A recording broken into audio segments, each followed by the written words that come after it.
Hello, my name is Dr. April Armstrong. I'm Professor of Dermatology and Associate Dean for Clinical Research at the University of Southern California in Los Angeles.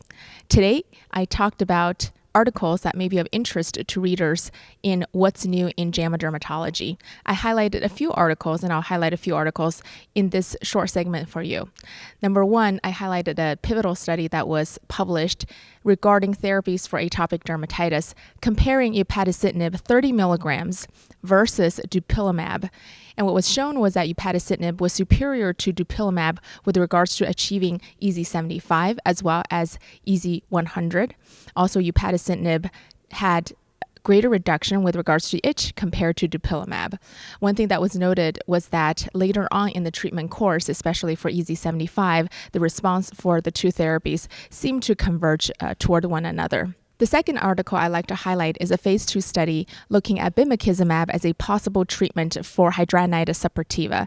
And what was shown was that bimekizumab was superior to placebo and is a safe as well as an efficacious option, a potential option for HS. The third article that I'd like to highlight is a proof of concept study.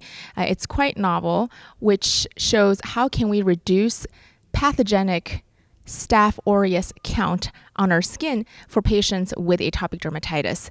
And what the investigators did was that they took coagulase negative staph from the patient's own skin in the non-lesional areas that had antimicrobial activity, and then they put it in a vehicle, and then they put it on the skin of the lesional skin of atopic dermatitis. So it's the concept of taking the bacteria that patients have, the good bacteria that patients have, and use it to fight bad bacteria.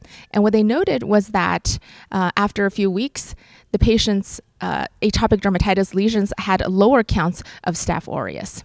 And finally, I like to highlight an article where the authors looked at the literature with regards to dermoscopic features predicting melanoma. And what they found was that the specific dermoscopic features that had the highest odds of predicting melanoma were things like shiny white structures, pseudopods, and irregular pigmentation.